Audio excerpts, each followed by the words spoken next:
Bine v-am găsit, bine v-am regăsit, dragilor din Zodia Berbec, oriunde v-ați afla. Iată-ne din nou împreună la o nouă lectură pentru perioada 10-16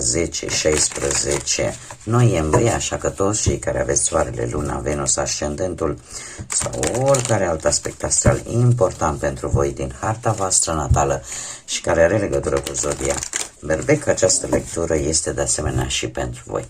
Desigur, nu uitați, este totuși o lectură generală, așa că vă rog să luați decât ceea ce rezonează cu voi, iar restul lăsați-le să zboare în univers, pentru că sigur sunt pentru alte energii care într-o mai mică sau mai mare măsură au o legătură cu Zodia Berbec.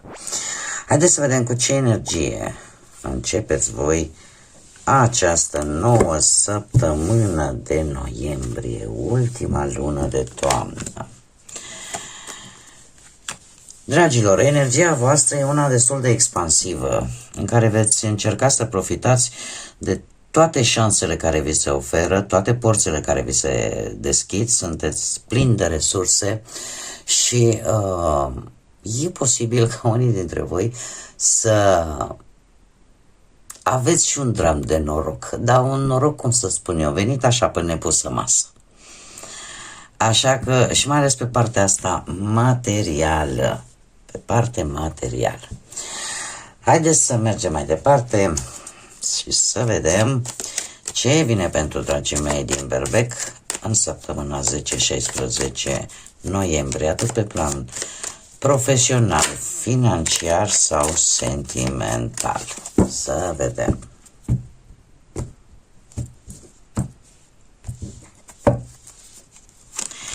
Pe plan profesional, nu știu dacă s-a întâmplat deja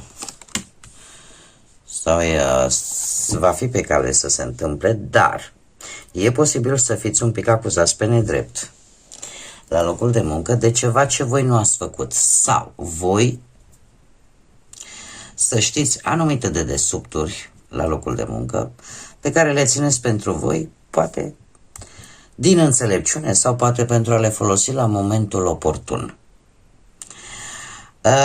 Zodiile de apă, nu știu dacă vă spun ceva, Rac, Pești sau Scorpion, dar cu acest cavaler de cupe aici aș spune că voi gândiți niște proiecte destul de importante pentru voi, pe care nu le comentați foarte tare. Și sunt proiecte care încet se mișcă. E adevărat, apar aproape imperceptibil, dar se mișcă și se mișcă sigur. Poate vă gândiți la vreo avansare, poate oferte primiți și s-a văzut și cu această energie a voastră, oferte veți primi. Doar că veți ști cum să alegeți bobul de neghină, ca să zic așa. Deci vă faceți temele bine, cel puțin din punct de vedere profesional. Iar acest 5 de spade, sunt conflicte, sunt tensiuni, există o nedreptate de care voi ori veți afla, ori deja știți. Cert este că bine ar fi în această săptămână să nu vă implicați în conflicte, în tot felul de discuții în contradictoriu, și în special cu șefii, șefele sau cu asociații. E mai bine, cum era o vorbă parcă,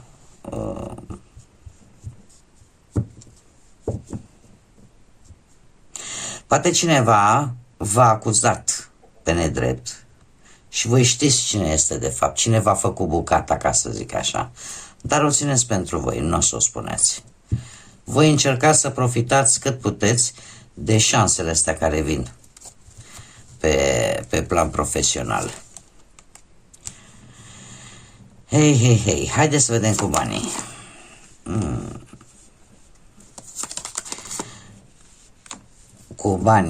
Cu banii, ori nu vă este vreo afacere de vânzare de case, de ceva, de imobil, proprietăți, ori pur și simplu ați mizat totul pe o singură carte și cumva veți rămâne un pic dezamăgiți. Există aici o situație în care și orgoliu poate să vă joace cum să spun eu, un joc destul de urât. Pentru că din câte văd eu aici, în mod normal, această carte Arcanul Major, Diavolul, pentru când ne vorbim de bani, în teorie e de bine. Da? Doar că la voi e lângă un turn. Ceva nu iese cum trebuie. Nu știu, mare atenție. Oricați voi să faceți din ceva bici și să și pocnească și v-ați cam grăbit, a fost oferta foarte, foarte tentantă. Ori v-ați grăbit și lucrul ăsta nu se va termina cu bine. Acum mai poate să fie, ați gândit, poate că vindeți cum o proprietate o casă, cum am mai spus, și din păcate v-ați lovit de un refuz și v-ați făcut probabil și speranțele, era vorba de mulți bani. Dar ia să vedem. Supărare, supărare. Da, se pare că vă reveniți, nu e un capăt de lume. Cu ajutorul familiei cumva începeți să vă reveniți. Dar într-adevăr, în momentul în care îți faci așteptări prea mari și ele nu se împlinesc, cu atât e mai mare dezamăgirea. Totodată e bine să nu-ți faci așteptări prea mari, să lași lucrurile să curgă în ritmul lor. Haideți să vedem pentru cei care sunteți într-o relație, ce vine pentru voi în această săptămână.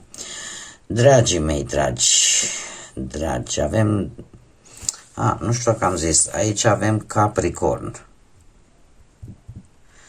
Capricorn, da, pe partea banilor, dacă rezonează. Poate aveți un ascendent în Capricorn, cu atât mai mult. Deci, revenind la viața sentimentală, pentru cei care sunteți deja într-o relație, dragii mei, voi sunteți, cum să zic eu, ori aveți o veste de dat partenerului, partenerei voastre, o veste importantă și sau perechea voastră are să vă dea o veste bună. Poate că în sfârșit puteți să faceți acel drum pe care vi-l doreați, acea călătorie sau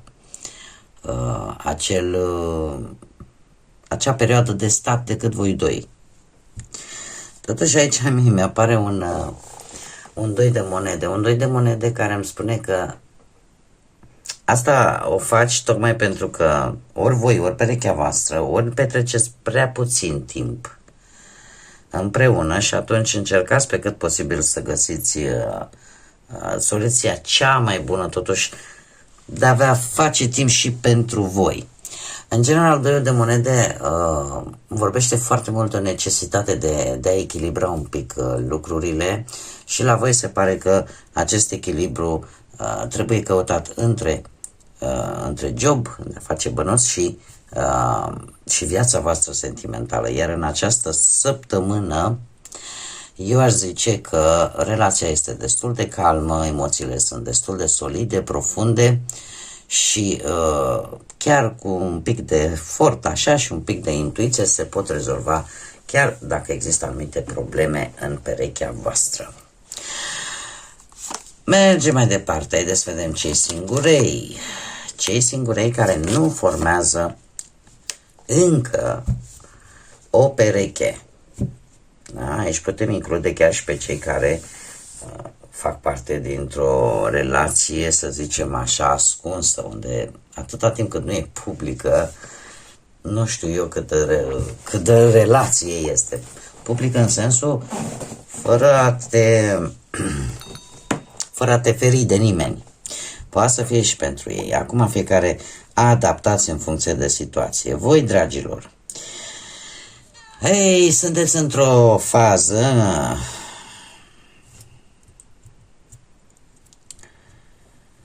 este foarte interesant ce se va întâmpla în această săptămână. Este cineva, că tocmai ce vorbeam, pe care voi îl iubiți în secret sau o iubiți în secret. Este cineva cu care posibil să fi început o comunicare, să zicem așa, sau poate ați început să simțiți ceva vis-a-vis de o altă persoană. Doar că vine o situație bruscă săptămâna următoare, o situație care va schimba un pic conjunctura și o va schimba bine rău. Pentru că în final avem un 5 de bâte, o implicare poate a familiei, o implicare a unor energii foarte apropiate vouă. Și eu aș mai zice că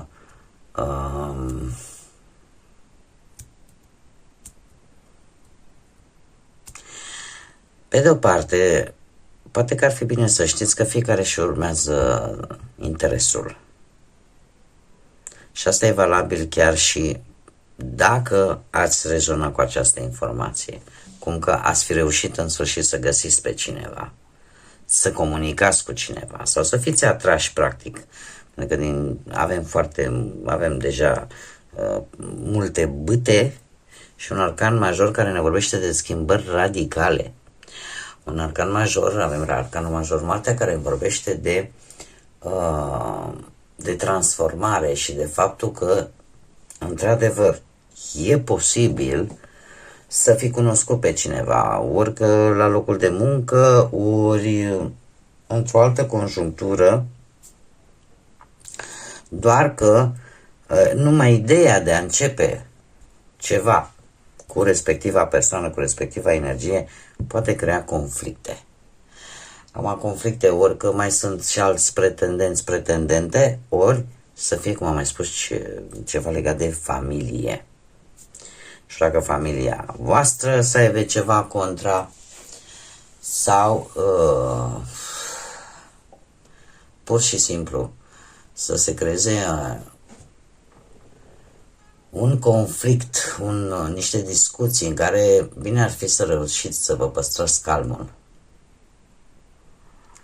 Cum de asemenea ne mai poate vorbi și de un conflict interior, dragii mei, pentru că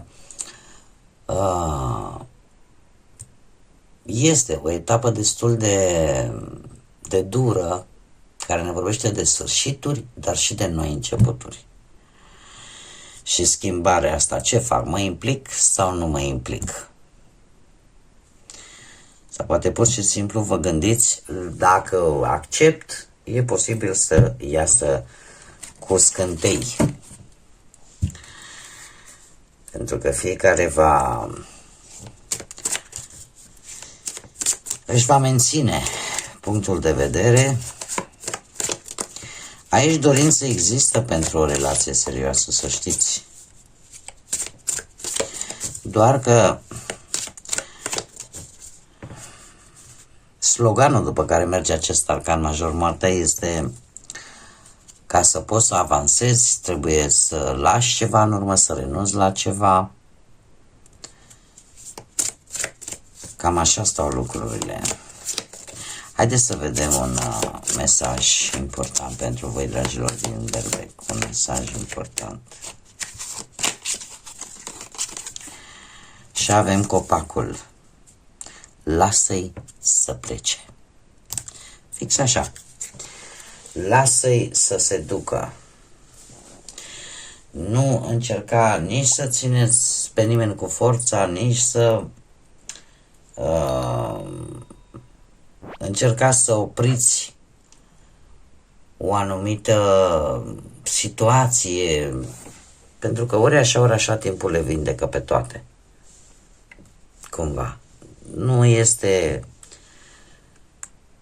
nimic nou sub soare. Nu știu dacă și se vede acest lucru, avem 18 sau numărul 9, poate să vă spună ceva, dar care de asemenea ne vorbește despre acea necesitate de a închide capitole, de a închide situații din viața noastră care nu își mai văd rostul sau nu mai dă niciun fel de rezultat. Așa că, dragilor, sunt lucruri la care trebuie să renunțați, să le lăsați să plece sau să-i lăsați sau să le lăsați, pur și simplu să se îndepărteze, pentru că e posibil să fie și ceva karmic, să fie ajuns în viața voastră pentru simplu motiv de a vă învăța o lecție importantă. Puteți să o vedeți și așa. Bun, dragilor, cam atât am avut pentru voi. Eu vă mulțumesc ca de obicei pentru prezență, pentru răbdare, dragii mei abonați, sunteți minunați, pentru răbdarea de care dați dovadă și consecvența cu care mi urmăriți lecturile. Mă bucur că sunt din nou împreună cu voi aici pe canal. Invit și pe toți ceilalți care poate au rezonat, poate le-a plăcut, pur și simplu, sau mai vreți din când în când să mai vedeți din lecturile mele, nu ezitați, abonați-vă, este gratuit, nu costă absolut nimic, cum de asemenea nu costă nici like-urile, comentariile și distribuirile voastre, de care și eu, ca la fel ca și alți creatori de conținut, avem mare nevoie, da? Algoritmul YouTube-ului funcționează în funcție de aceste like-uri, de aceste comentarii, distribuiri. Așa că doar cu condiția, dacă v-a plăcut, dacă ați rezonat, dacă mai vreți să vedeți astfel de lecturi, nu ezitați și abonați-vă. Până data viitoare, când ne vom reîntâlni și când chiar vreau să vă pregătesc niște lecturi surpriză foarte interesante, eu vă doresc tot binele din lume, să aveți parte de o săptămână minunată, plină de lumină și căldură, atât în suflete cât și în gânduri. Până la următoarea lectură, numai bine și să fiți iubiți, dragilor!